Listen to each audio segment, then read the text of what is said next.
Have you ever wondered what it would be like to discover something that could lead you to a hidden world? That's exactly what happened to Mia and Jake, two curious kids who loved exploring the woods behind their school. One sunny afternoon, as they wandered deeper into the forest than ever before, Mia stumbled upon something half buried in the dirt. It was an old compass, its golden surface scratched and worn, but the needle spun wildly, even though they weren't moving. "This is strange," Jake said, turning the compass in his hand. "It's pointing somewhere."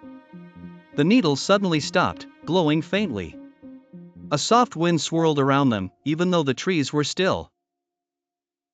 "I think it wants us to follow," Mia whispered, her heart racing with excitement. The compass led them to a cave hidden behind thick vines. The entrance was dark, but faint whispers seemed to come from inside. "Are you sure about this?" Jake asked nervously. Mia grinned. "An adventure? Of course, I'm sure." Inside, the air was cool and damp, and the walls sparkled with tiny crystals. The compass glowed brighter, lighting their way. They followed it deeper until they reached an underground river. A small boat floated on the water, as if it had been waiting just for them. As they climbed aboard, the boat began to move on its own. It carried them through twisting tunnels, past glowing mushrooms and shimmering fish. "This feels like magic," Jake said, eyes wide with wonder. The boat stopped at a large wooden door carved with strange symbols. The compass's glow faded, and the needle pointed straight at the door.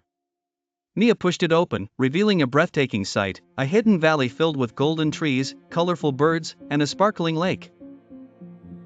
In the center of the valley stood a tall tower. "What do you think is in there?" Mia asked. Jake shrugged, but they both knew they had to find out. As they walked toward the tower, they noticed the ground was dotted with peculiar footprints. "Something lives here," Jake said, his voice low. "Something big." Inside the tower, they found a room filled with books, maps, and artifacts. On a pedestal sat a glowing crystal. When Mia touched it, a deep voice echoed around them. "You have found the heart of the valley. Protect it, and this place will remain safe." Suddenly, a shadow passed over the window. A huge, winged creature landed outside. Mia?" Jake stammered. "I think that's what made the footprints." The creature was a griffin, majestic yet intimidating. It didn't attack but lowered its head as if bowing. "I think it's guarding the heart," Mia said. "It trusts us." The griffin allowed them to ride on its back. It soared through the valley, showing them secret waterfalls, hidden caves, and even more wonders. "This is the best day ever," Jake shouted over the wind. When the adventure was over, the griffin carried them back to the forest. As they landed, the compass stopped glowing, its job complete. Mia and Jake looked at each other, knowing they had experienced something they'd never forget. Back at school, they couldn't stop talking about their adventure.